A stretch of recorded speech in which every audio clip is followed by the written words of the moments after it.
Thanks for being here. Subscribe to Cheating Stories Best, so you don't miss new stories. My husband wanted a divorce because of a misunderstanding, but after seeing this he decided to finally. Today's story has a similar plot. Enjoy it! Have you ever made a mistake so big that it ruined your entire life, and then you looked back and said, if only I could go back, then everything would be alright? If you've ever done this, you know as I do that often our lives and our happiness depend on one assumption, choice, decision, or omission. Sometimes, there are predators who help push us into these terrible decisions. I met such a predator, and she helped me ruin my life. I'm standing at the end of the street from my house right now, watching my front door through binoculars. I hope for another chance to get my life back, no matter what. No, that doesn't fit at all. You don't know me or anything about me, and you don't know how I got here or the details. I guess I should start somewhere from the beginning. My name is Joyce Brooks. I'd like to tell you that I'm a tall, blonde, Nordic supermodel type, but I'd be lying because none of that is true. I'm 37 years old, have brown hair, and I'm barely 5 feet 1 inch, so it's hard to be tall. I'm neither thin nor fat, I'm somewhere in the middle. I don't have huge breasts, and the ones I do have don't look at the ceiling for long. Both my breasts and my butt gave into the fight against gravity years ago. My belly is quite soft and round, but that never bothered my husband, Greg. This stupid man loved my body with all its flaws.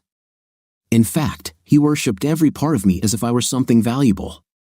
Every night, when we lay in bed and saw all those Hollywood types on TV running around in their short skirts and high heels with their flat stomachs, he would hug me tenderly. I told him to stop rubbing my belly because it was round and soft. He told me he made it this way by putting his children in it, and he loved it. God, what a fool I was. When I look at it now, I should have realized that wasn't my biggest mistake. But you're right, it takes me a long time.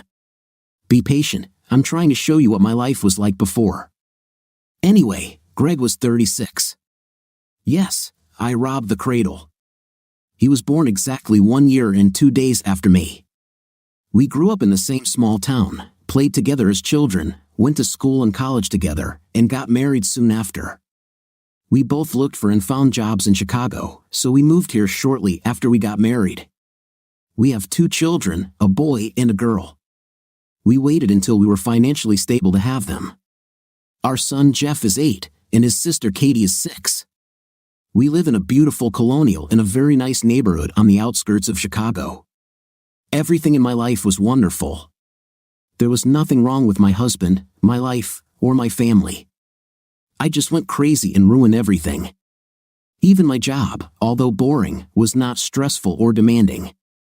I worked from 7 a.m. to 3 p.m., Monday through Friday, as a clerk for a shipping and receiving company.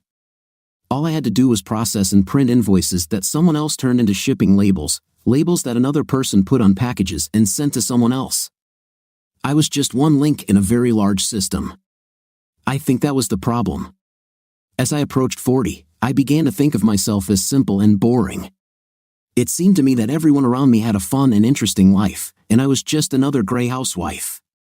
If I died, the world wouldn't even notice. That's exactly how I felt on the day it all started, and my happy life ended. Greg took time off work to take me out to lunch.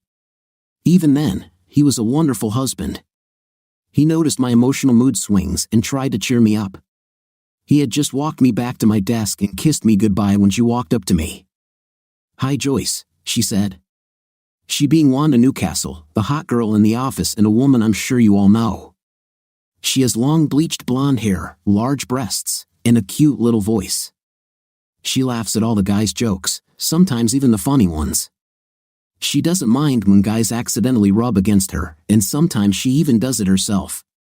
She constantly disappears into the storage room throughout the week, and although she never seems to work, her work still gets done. This opened my eyes a little because, up until that point, I was sure that Wanda had never spoken more than 2 words to any woman in her office. There were rumors that her voice was heard only by men. I was sure that she had never addressed me with even 1 syllable. "You look a little depressed today," she said. "I just thought I'd come over and see if there's anything I can do to make you feel better." "It's nothing," I said, "just the emotional ups and downs that all women go through from time to time." "I understand," she said, And of course, everyone around us is so busy with their own affairs that they never think to ask about us. I started to think that maybe I had been mistaken about Wanda. She didn't seem that bad. As if I don't have enough problems, she began, my family tries to make my sister being 28 and single somehow my problem. If my mother says to me, "Wanda, you know a lot of men, can you find a friend for your sister one more time?" I'll scream. Suddenly, finding a man for my little sister became my main goal in life, according to my mom. I keep telling her that the men I know would not be good candidates for my sister's marriage. They are only good for fun and no strings attached relationships, she said, winking at me. I blushed deeply at her hint. God, how stupid I was. But Wanda, aren't you married? I asked.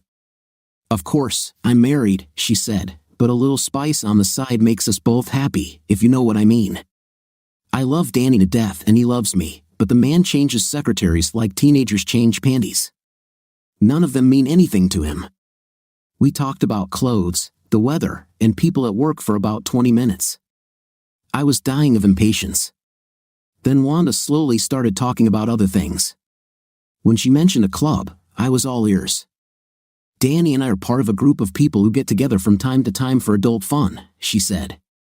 It doesn't have a specific name, we just call it a club. It's really helped me become the woman I am today. It's made my life more exciting and my marriage better, she said. I was completely bored and uninteresting, she said. As soon as we joined the club, I began to value myself and my marriage more. It made me more confident, and a confident woman is a pretty woman. You'd be surprised how many men are attracted to that confidence. I never had the courage to even dress the way I do now before I joined the club. I always wondered why any man would even want to look at me. How do I join this club? I asked. I should have noticed that her whole line sounded like a damn advertisement. Joyce, are you sure you're interested in something like this? She asked. Your marriage seems pretty strong the way it is. Well, my marriage is strong, I said, but it could use a little spice, like you mentioned. How does your husband feel about this? She asked. He loves me, I said. If I approach this the right way, I'm sure I can convince him to agree. Why don't you come to our house for dinner this weekend? She said. Maybe I can help you bring it up. It will make it easier when you ask him to try the club. On Friday night, everything blew up. We had a nice dinner at Wanda's house with 2 other couples. This was a great way to start. This was clearly not the first time Wanda and her friend Mary had done this. The food was great and the drinks were strong.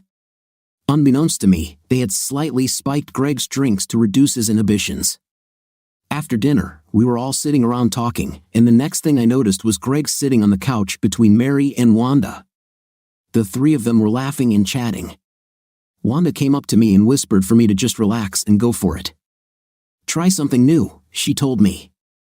Wanda's husband, Danny, and Mary's husband, Todd, were all around me, complimenting me and telling me how great I looked. I felt colder for the first time in our marriage. I had no idea what my husband was thinking. I'm leaving, he said. Wanda stood between him and the door. Greg, you probably shouldn't drive. We put something in your drinks to make you relax. Let Joyce drive you home, Wanda said. If we're both under the influence, why would she be in better condition to drive than me? He snapped sharply. Joyce is in trouble, Wanda said. She never finished her statement. The ambulance arrived and paramedics began knocking on the door. When Wanda let them in, Greg pulled out his cell phone. He called our housemate and gave him Wanda's address. He asked Dave and his wife Tina to come and pick him up. Dave's wife could drive their car back and Dave could drive our car. Greg, we need to talk, I said. I can lead us home. You're not going home, he replied sharply. I don't want to see you for a while, at least until I clear my head. I don't care where you go, stay with your parents, at a hotel, or here with your new friends, but don't come home. He went outside to wait for Dave. I went outside to wait with him, but he told me to leave him. Finally, when Dave arrived, I heard Greg ask him if they could stop by the clinic on their way home. I stupidly thought that maybe he was feeling bad. Greg, honey, I'll call you back a little later, I said. Don't call me. "I'll call you myself," he answered coldly. He didn't even look at me when he left.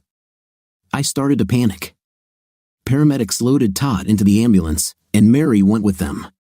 They took him to the hospital. Danny had a broken nose and a deep cut under his lower lip. Neither man said anything to the doctors. They thought Danny and Todd were fighting over a bet. Greg stayed away from the ambulance when Wanda and I took Danny there.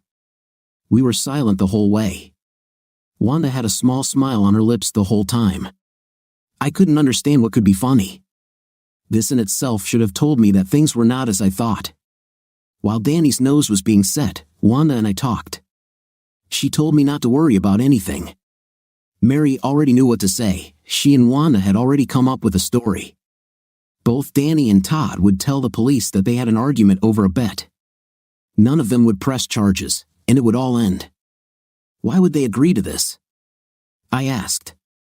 Because if we tell the truth, the 5 of us, including you, will go to jail for pilled your husband without his knowledge, she said. We'll all spend time in jail, and you could end up divorced. He'll probably get away with it because he didn't know anything about our actions. His attack on the guys could probably even be attributed to the substances. It's better this way. I never gave Wanda credit for her intelligence, but she was clearly a smart woman.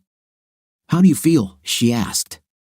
I know it all seems bad, but it showed us a few things we needed to know. Such as what? I asked. I felt terrible at that moment. I was completely out of touch with reality.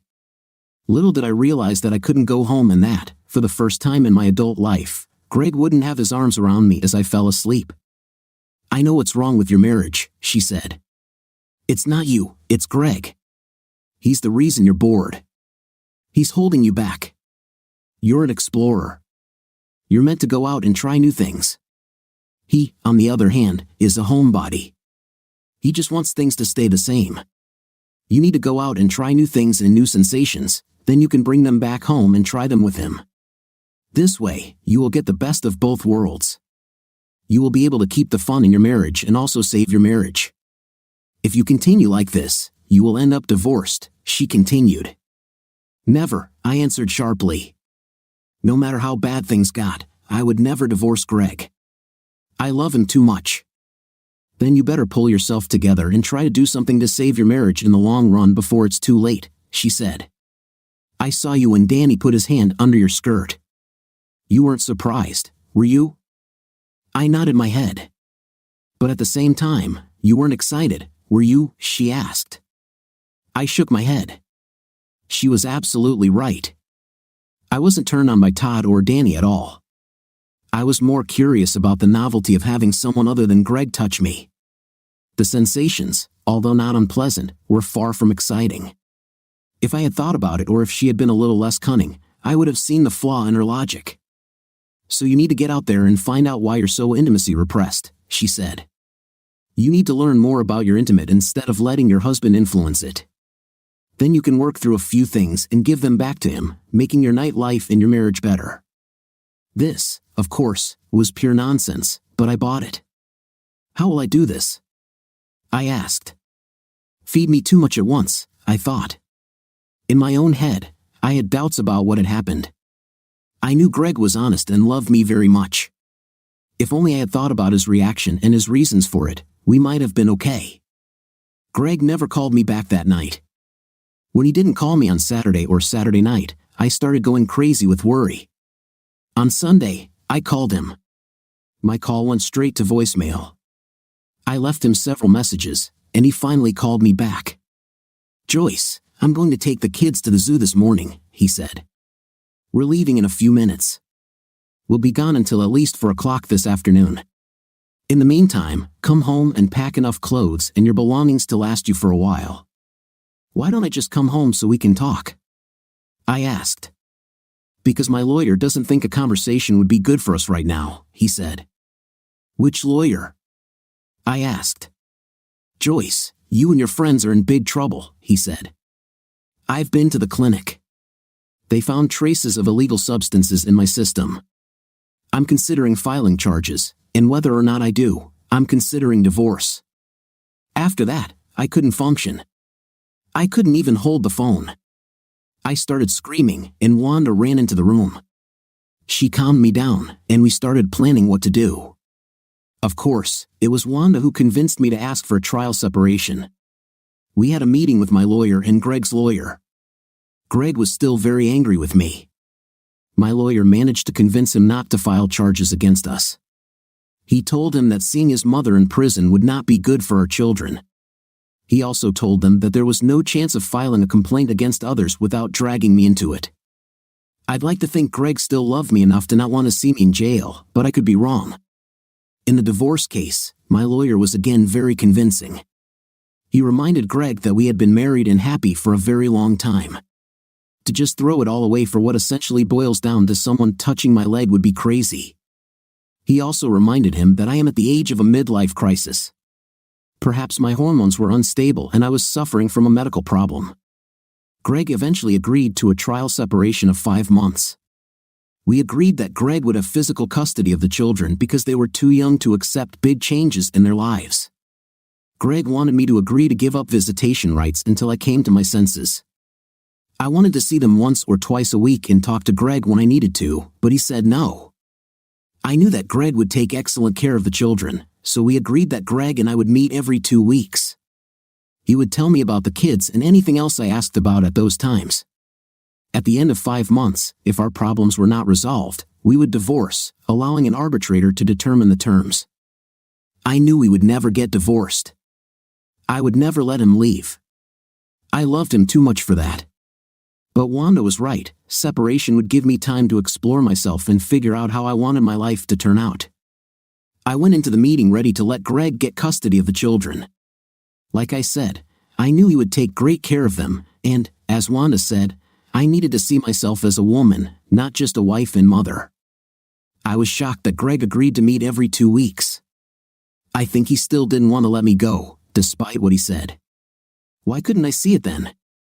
Perhaps my head was too full. Greg had problems the first 2 weeks. He used our parents to help with the kids, but it just didn't work. My heart went out to him, and I almost called him to beg him to stop the separation. My family thought I was stupid. In fact, my own mother called me an idiot to my face. My father just shook his head. Wanda came to my rescue again. She knew the perfect person to help Greg take care of the children. This woman would also regularly report to me on how my children and my husband were doing, like a spy. It was mean, but it would also calm some of my fears about Greg finding someone else. I met Greg at a restaurant on our first date. I was as excited as a schoolgirl. He looked so handsome that I almost immediately wanted to end the separation. I really wanted to feel his hands on me, but he didn't even touch me. I told him about the woman who could help him and gave him her phone number. He looked at me all night. I could tell he missed me. He gave me reports on how the children were. "How are you, dear?" I asked. "My name is Gregory or Greg," he answered sharply. "Don't call me darling." "And how do you think I feel?" "I feel like my heart has been ripped out." "Why are you doing this to us?" "No, don't answer." "I already know. You wanted to have an affair, so you found a way to do it legally." He looked into my eyes, and I don't know what he saw. "Well, I hope you're happy." "We'll be divorced in 18 weeks, he said sharply. "Greg, it won't come to that," I said. "I'm just going through something." I felt bored and unattractive. "So you think that in order for you to feel attractive, you need to, be with other men, right?" he asked. "Well, you'll end up like your friend Wanda, and there will be a divorce because I can't live with A. I never intended to take you back after the separation." My eyes widened when I heard what he said. What did he mean by like Wanda? And he agreed to the separation only to get divorced without a fight? "It's not like that, Greg," I said, crying. "I didn't sleep with anyone." "Bye," he interrupted me. "I can't stand it. See you in 2 weeks, maybe." He then simply threw money on the table and walked out of the restaurant, leaving me crying and begging him to come back. For the next few days, I was depressed. Wanda, where I was staying, began giving me daily reports about Greg and my children. Wanda's husband often went on business trips and was almost always absent. She went out almost every night. I could tell she missed him when he was away. According to Wanda, the woman who watched my children was in her late 20s and had a degree in child development, so she was quite capable of helping Greg with the kids. She moved into the guest room in my house. Several alarm bells rang in my head when Wanda told me about the woman who had moved into my house. "It's better for you that she lives there," Wanda told me. "That way, if he starts dating or seeing someone, you'll know to stop it or go home. Plus, this way, if you need to see him without warning, he'll have a built-in babysitter." That night, Wanda started working on me. She had already started making me drink at night. That night, when she returned from her date, she was not alone. She brought a man with her. We all sat, drank, and chatted. I started to feel warm and cozy. The next thing I knew, this man was on top of me, and I was so disoriented that it was like I was watching it from outside. I didn't react or enjoy it, I just watched it happen. The next morning, when I woke up, I had a headache and knew that I had ruined my marriage. Wanda came in bright and early with a sad look on her face. "It might not work," she said. "What might not work?" I asked. I didn't really care what she said. I was filled with regret for what I had just allowed to happen to me. "Saving your marriage," she said. "This may not work." I just started laughing. How could this be worse? I screamed. I just cheated on the man I love. When he finds out, he'll never take me back. "How will he know?" she asked. "It didn't happen in public. The only people who know about it are you, me, and Bill. Bill won't tell because he's married and he heard how Greg could get violent because of you. You're not going to tell him, and neither will I." "Then why do you think it won't work?" I asked. She looked down at her feet. "Bill said it was the worst intim he'd ever had. You couldn't relax even after all the stuff we put in your drink. He couldn't even get you aroused," she said. "If you want to save your marriage, you need to open up and do it better. Don't you want to save your marriage? Don't you want to go back to your boring life?" Honestly, at that moment, my boring little life seemed like a dream. I had night sweats and hot flashes. I kept dreaming about some woman having a night with Greg in her bed. At that moment, I thought the only way to get Greg back was to follow the plan. Greg canceled our next meeting. He told me about the children over the phone. When I asked about him, he simply hung up. I was actually glad that he canceled our date. I was too nervous to go. I was sure that he would look at me and immediately understand that I had slept with other men, if you can call it that. I continued to try to relax, but every time Wanda brought a man home, it felt like rape. Then Wanda began recording the episodes so we could discuss them. What a fool I was. She made me watch adult videos, then I tried to let some guy have an intim with me, but it just didn't feel right. I knew deep down that every damn time I cheated on Greg, Wanda was teaching me everything. Finally, it was time for my first visit to the club. The plan was that I would go with Wanda first, and after I went back to Greg, we would eventually work it out enough that we could both participate. I didn't see it happening because I would have killed any woman who touched my husband. After a few weeks, it was easy for me to walk into a room full of people, get without clothes, and have an intimate with several strange men, then return to Wanda's house. I never really enjoyed myself, but I started to notice what men liked. Wanda said I was making progress. This whole process was about me letting go of my inhibitions enough to find out what my partner liked. I could make night much better for Greg, which in turn would improve our marriage. Wanda also told me that another thing that upset me was Greg's higher intim drive. Now I'm so used to intimate that I could have it whenever Greg wants it. Again, this would make Greg happier.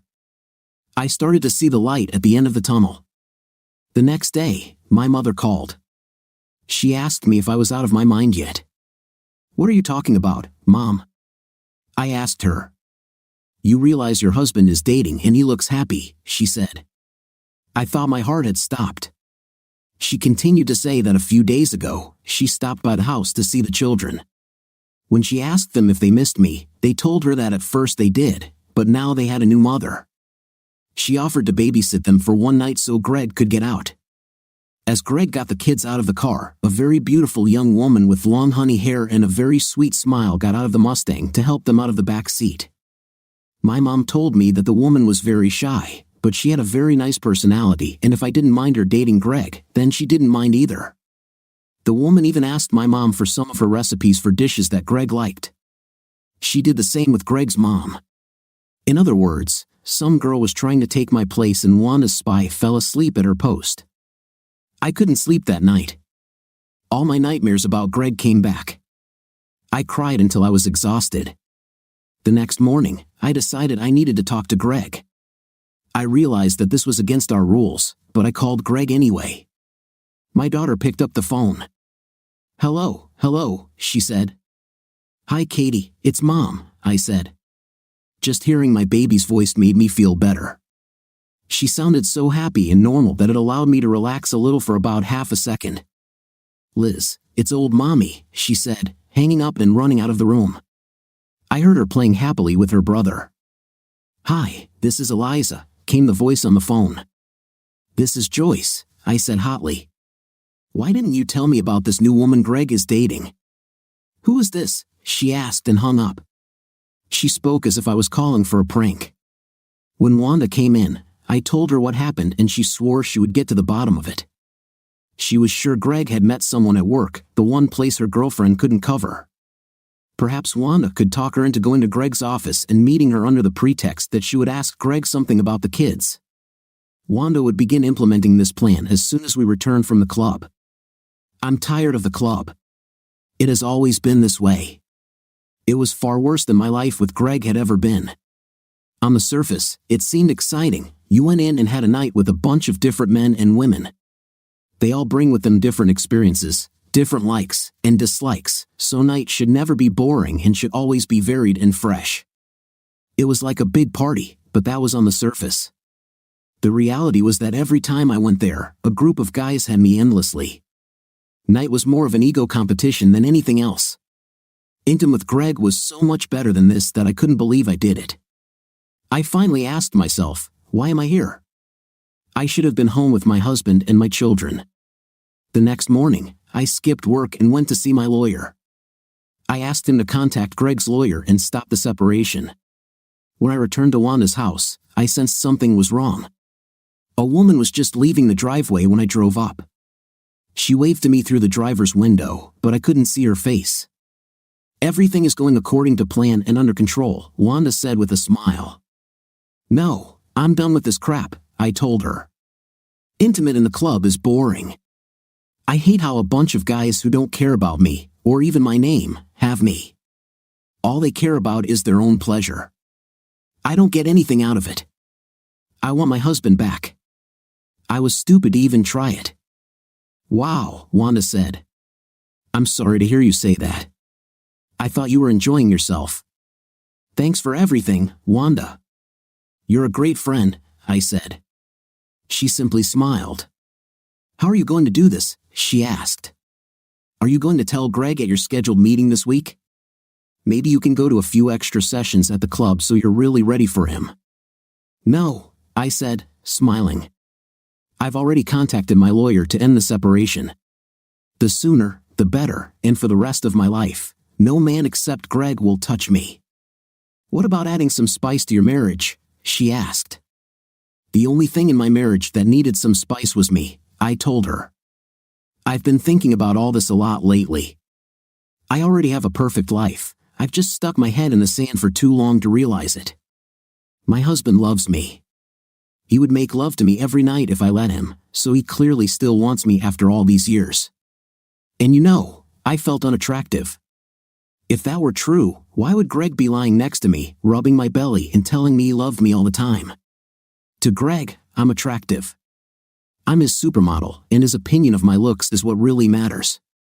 After all these weeks of being picked on by guys at the club, I've learned that night is best when it's between two people who love each other.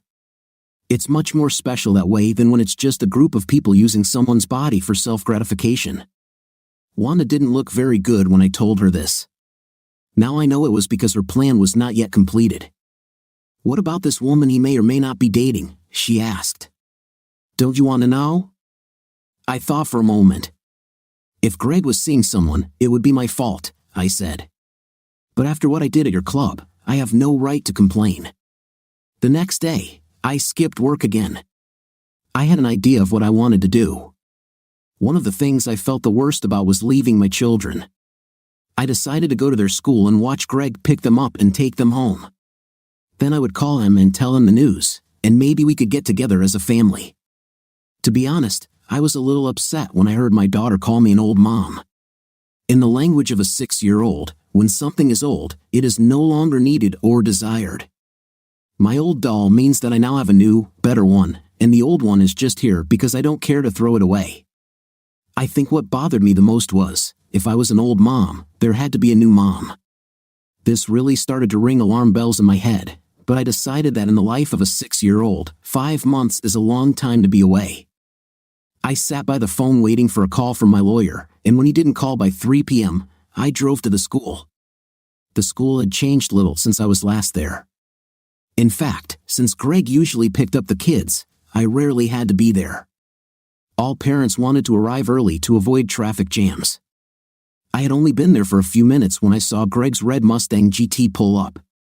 I always recognized Greg's car because his brakes were the same color as the car's body. All the other things he spent money on didn't make sense to me, but that kind of stuck in my head.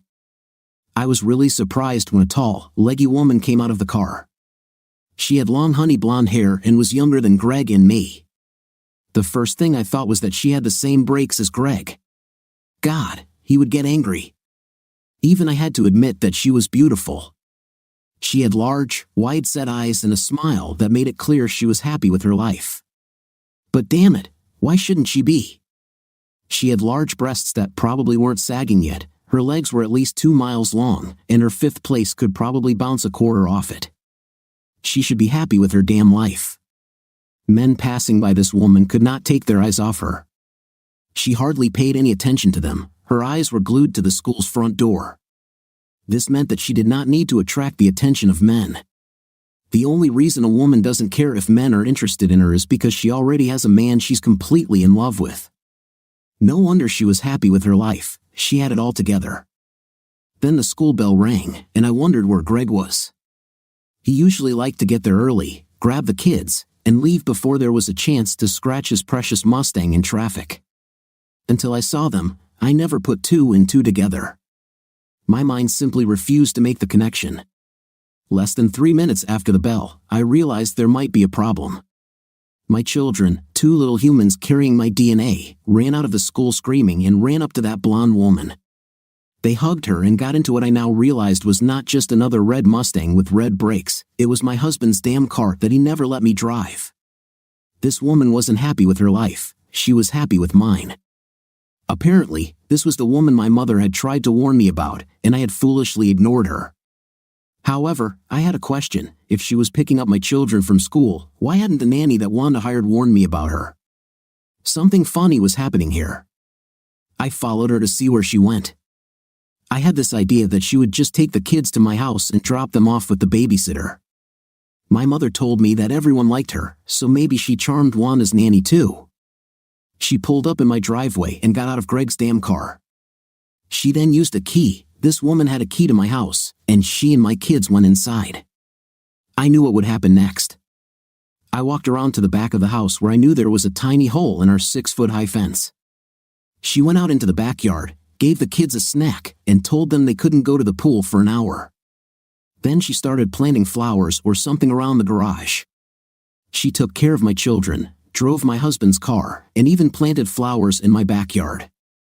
After about half an hour, she looked at her watch and lay down on the sunlounger.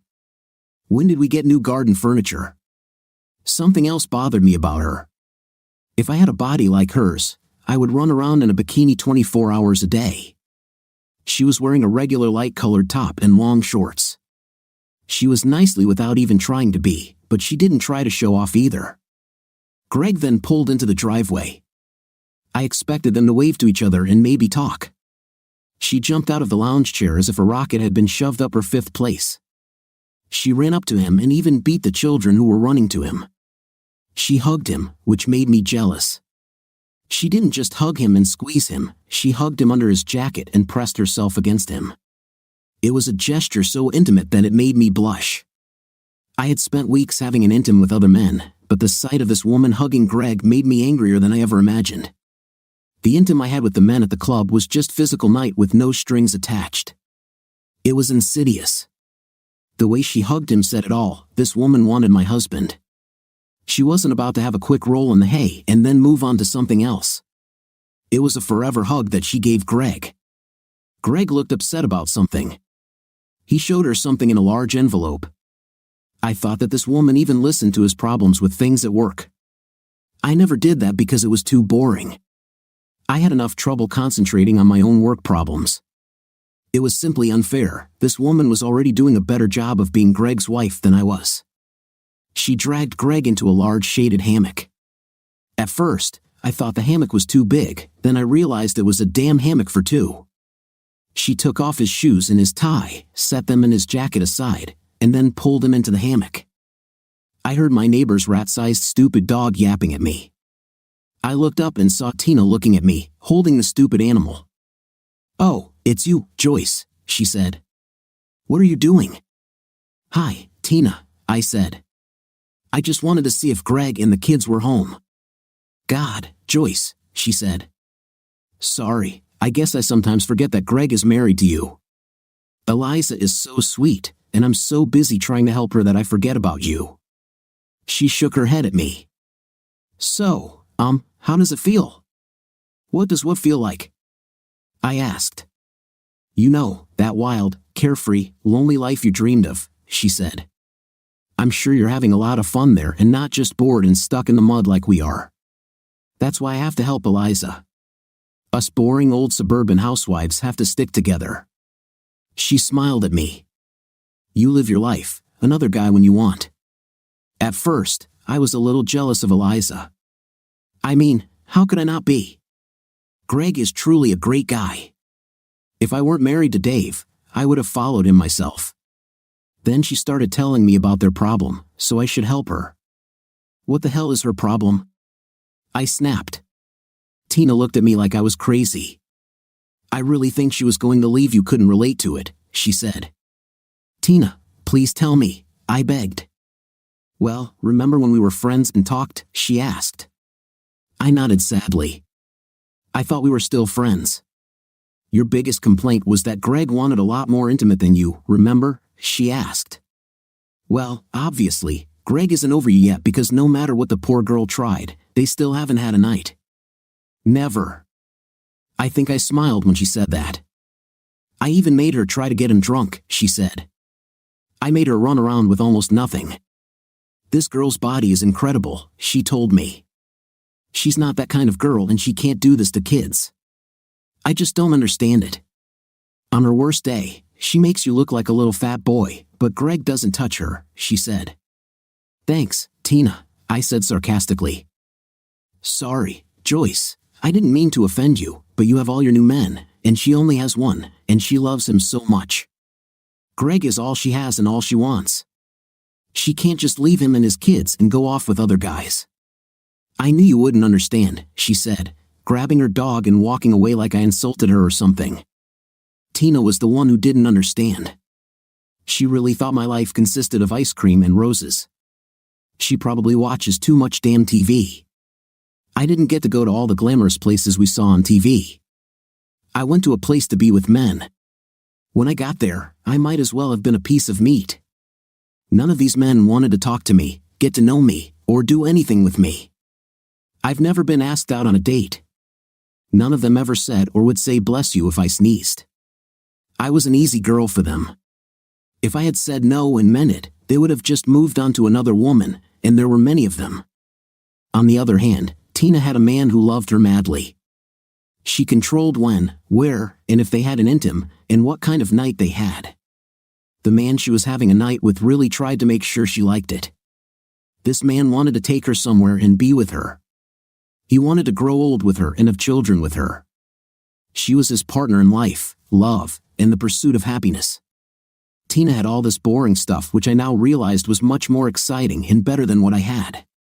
Now I wanted my life back. When I got into the car, I saw my cell phone on the seat. I had a message from my lawyer. He wanted me to call him immediately. He didn't even say hello when he answered. His first words were, "Greg wants an 80-20 division of assets." Should I try to negotiate what's best for you? I might be able to get 70/30ths if we offer an immediate settlement."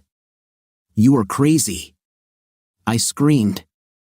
"I told you months ago that I don't want a divorce under any circumstances. I haven't changed my position one bit. I still have 2 weeks left."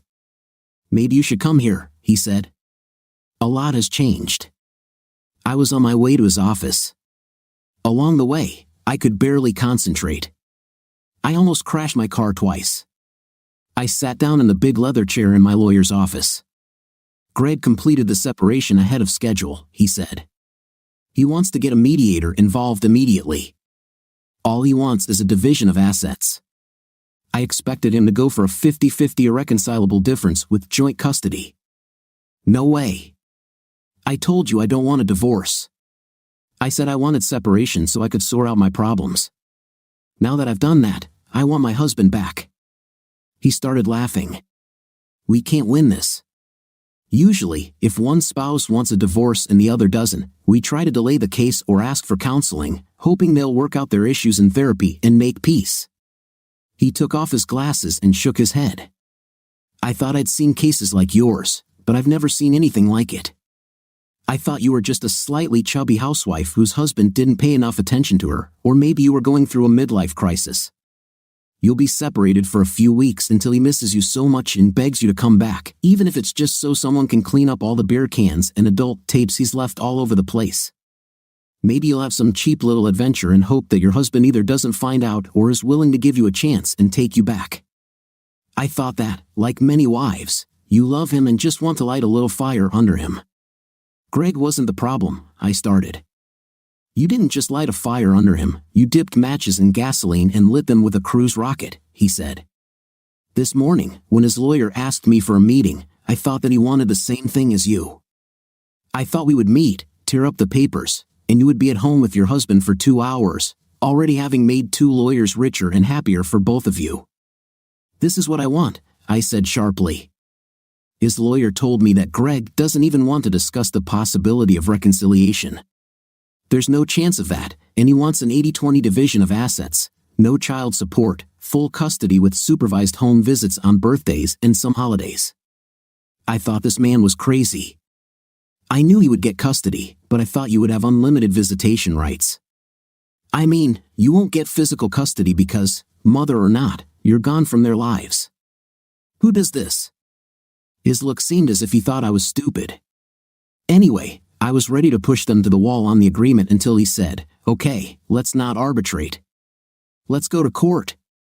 Then he explained his case to me, starting from there. He threw a bunch of photos and DVDs onto the table. Apparently, they were taken at Wanda's house and at the club. "This is a video of you having an intimate with a bunch of different men while your husband tried his best to take care of your children.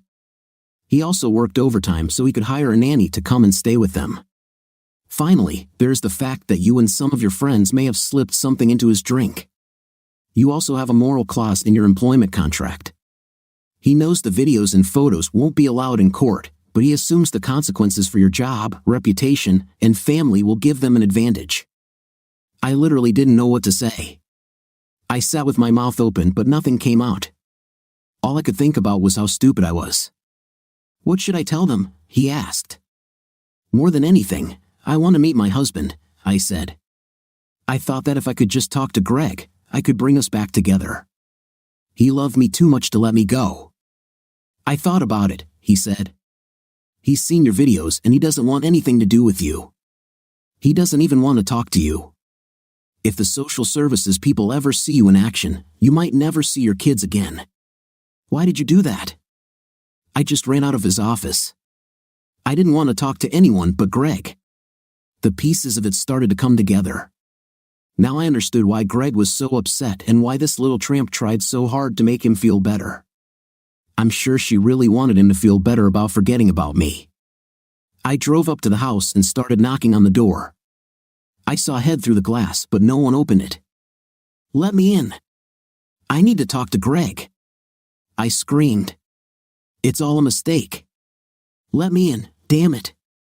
Then my cell phone rang. I answered. "Who the hell is this?" I barked.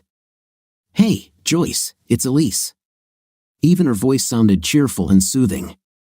I then decided that I would break the door and shove her cheerful damn voice into her sculpted fifth place. How dare she try to calm me down when she stole my home, my children, and my husband. The tramp has been stealing my whole life. I kicked the door even harder. Joyce, you need to calm down, she said. Greg doesn't want to talk to you. He told our lawyer to tell your lawyer. Maybe when he cools down a little, it will be better. Joyce, he really loved you very much and you broke his heart. I didn't do any of this. I screamed. I just need to explain this. Now let me in or I'll break down the damn door and show you how to take a husband and a family. By this time, several neighbors were looking out of their windows, some even came out of their homes. Joyce, you really need to calm down, she said. I don't understand all this. Maybe we could meet and talk about it. I don't want to talk to you. I screamed. You're some robotic from Stepford who was sent to replace me. I want to talk to Greg and I want to talk to him right now. Joyce, I'm trying to help you so we can both understand this, she said. You really should leave. Greg called the police. I'm not going anywhere. I have the right to stand in front of my own damn house, you robot. I kicked the door again and started knocking on the windows, trying to open one. A police cruiser pulled up behind me. Looks like one of my neighbors called the police before Greg. Move away from the house, ma'am, said an amplified voice behind me. This is my damn home and I'm not going to let anyone take it away from me. I screamed. I have a damn right to my own home and my own family, damn it. Shouldn't you be down the street at the bakery defending donuts or something? Mind your own damn business. They threw me into the back of their patrol car. They read me my rights first and waited until I had my motor skills back so I could nod my head that I understood them. When they put me in the patrol car, I heard my neighbors telling the police about everything. Even Tina snitched on me. As we drove away, I heard the officer tell Greg that he had enough grounds to get a restraining order against me. What hurt me the most was seeing how much Greg suffered from what I did. Didn't he understand that I was doing this for his sake? The other thing that hurt me was seeing Elise come and hug Greg and lead him inside. She thanked the police for their quick action. Even those damn Gestapo agents were in love with her. When we arrived at the station, all the police were talking about how sweet she was and how beautiful she was. I knew I was in trouble.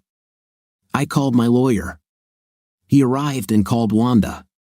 She pulled me out. I knew that paying her back would cost me most of my savings.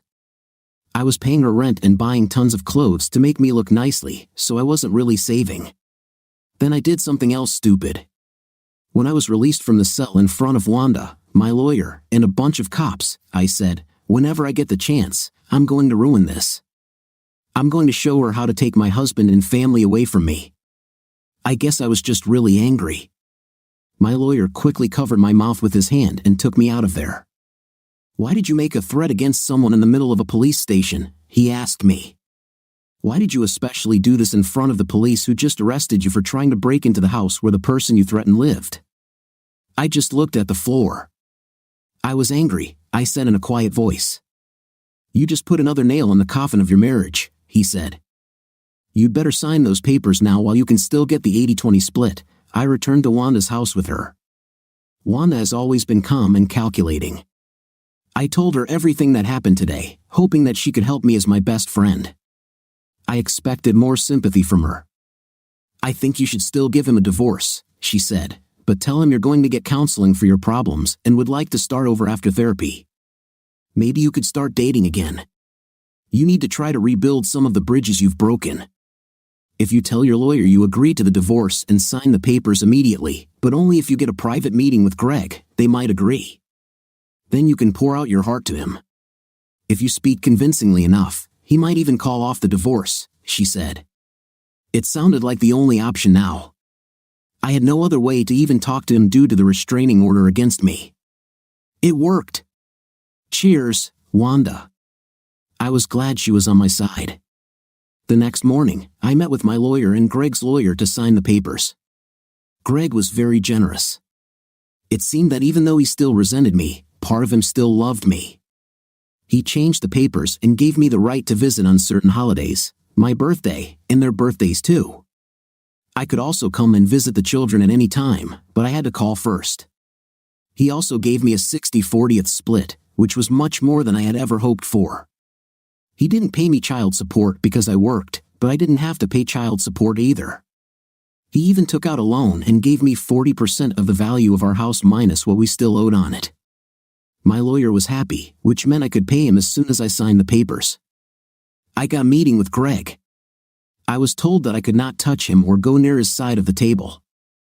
I had 15 minutes to plead with him. I didn't like it. I've heard of cases where a woman poured out her heart and her ex-husband didn't even say a word to her, just got up and left. So I told them that Greg should talk to me too. They left and returned 5 minutes later. After I expressed everything I had, Greg made a statement and also asked me some questions. I demanded that Elise not be there. I wanted this meeting to be just between Greg and me. Greg came into the room and sat down opposite me. I started talking, tears flowing from my eyes. I so wanted him to just hug me and tell me that everything would be okay. I told him everything. I told him about how old and unattractive I felt. I told him about how bored we were in our lives. I told him how upset I was by the frequency with which he wanted intimate. I told him what Wanda had told me and how she was fueling her marriage. I told him about the club and how Wanda and I tried to get him into it. I told him how Wanda told me that I would have to do it myself and then take everything I learned back to him. I told him all the things I had learned about Night and wanted to share with him. I told him how, after all of this, I truly realized that nothing was wrong with our lives in the first place. I told him how what I thought was just boring marital night was actually much more intimate and much better than just being a gun needle for a bunch of guys who didn't care about me.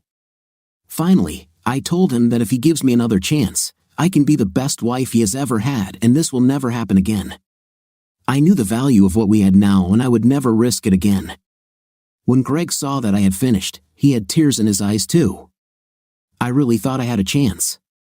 So, from the first moment I saw you, I loved you with all my heart, Greg told me. The reason I always insisted on intim was because you always turned me on. I didn't care if you got a little older or wider, you were my wife and the love of my life. I wanted to spend the rest of my life with you.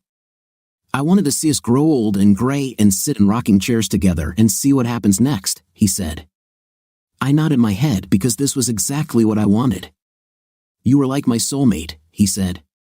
Then you started lying to me and scheming and cheating on me. Now you're telling me it was just a weird phase you were going through? Like when I decided to see what it would look like if I put black rims on a Mustang?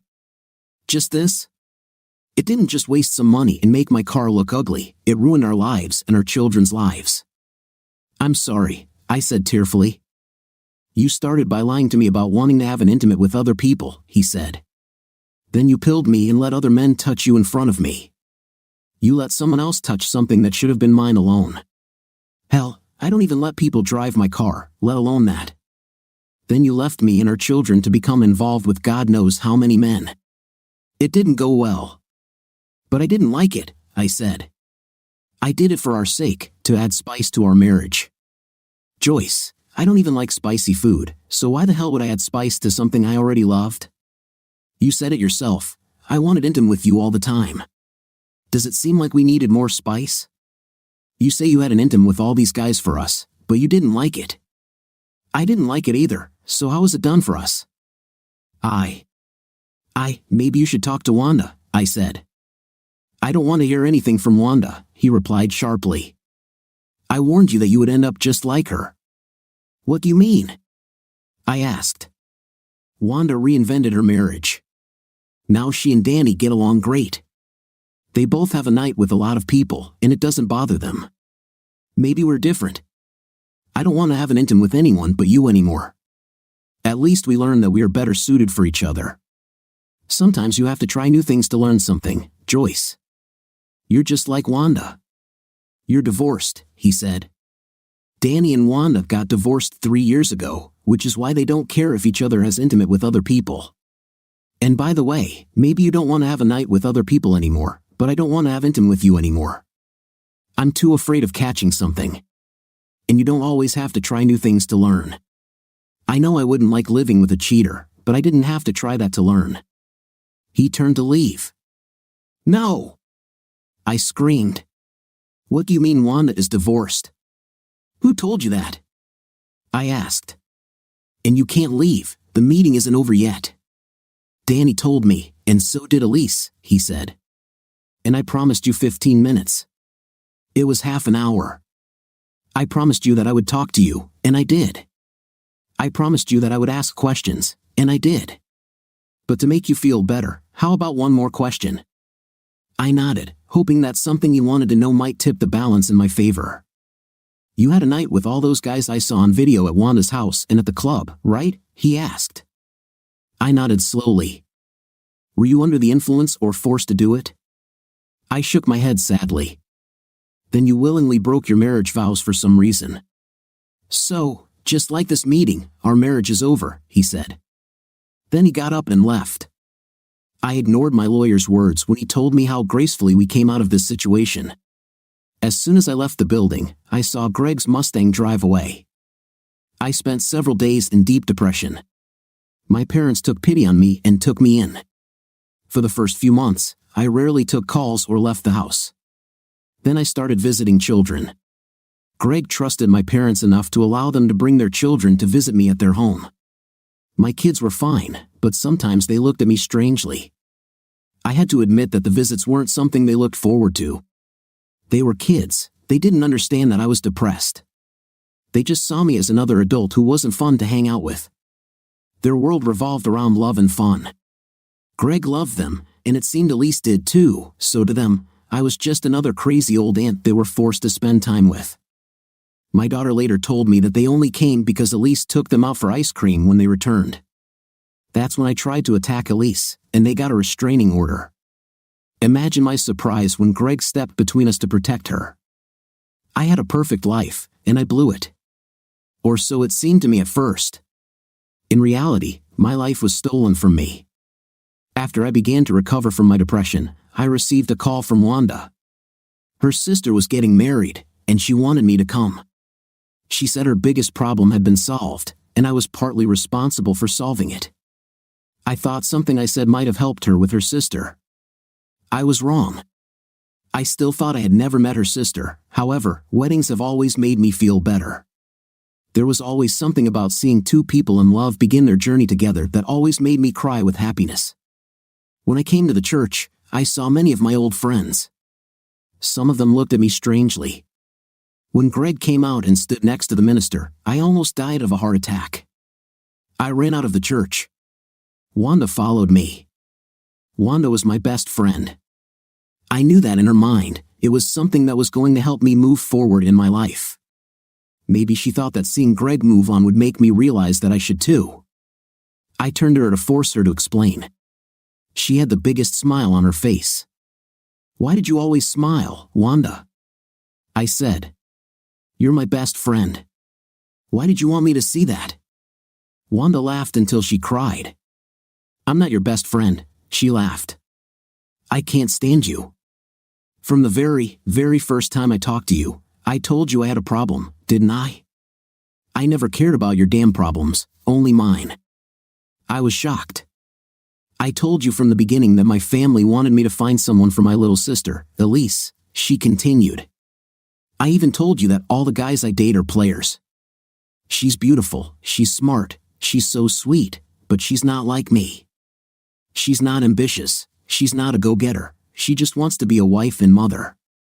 She had an accident in high school, so she can't have her own children. The light started to come on for me as Wanda spoke. So I had to find the perfect guy for her, Wanda said, and I found the perfect guy for her, Greg. He's smart, he's handsome, he's loyal, he's loving, and he already has kids. He also seemed to really love his wife no matter what she looked like. And frankly, he's too good for you. She only had one problem, she looked at me and smiled. He needed to get rid of 140 pounds of ugly, useless fat, also known as you, she said. In order for my little sister to be happy, you had to be eliminated. Getting rid of your fat fifth place was surprisingly easy, you were already complaining about being unhappy and bored. You wanted a more exciting life, that's what you asked for. I gave you what you wanted so my sister could get what she wanted. It was a win-win situation for everyone, she laughed. I knew I couldn't just say, "Hey, stupid, can you divorce your husband so my little sister can have him?" "So, I used this whole open marriage thing to get you out of the way," she said. "The way I saw it, your marriage was like a very strong door. You and Greg were on one side of it, and my sister was on the other side." I looked at her as if I was seeing her for the first time. "But it was stupid," I said. "It really wouldn't have worked. The whole time I was having an intim, Greg didn't even know. He didn't even have a night with your stupid sister before we got divorced, so she can't be that great if he didn't find out. What happened at the club, I would have brought him back. If your sister was so wonderful, all her tricks would have to work harder to win his heart and make him forget me," I said. "Funny bunny," said Wanda. "Elise didn't know any of this. She really is so sweet, she just naturally fell in love with Greg. She only knew that his wife had gone off to have an intim with other men and left him and their children. She fell in love with him at first sight, and with his children too. She never tried to seduce him, they just became close.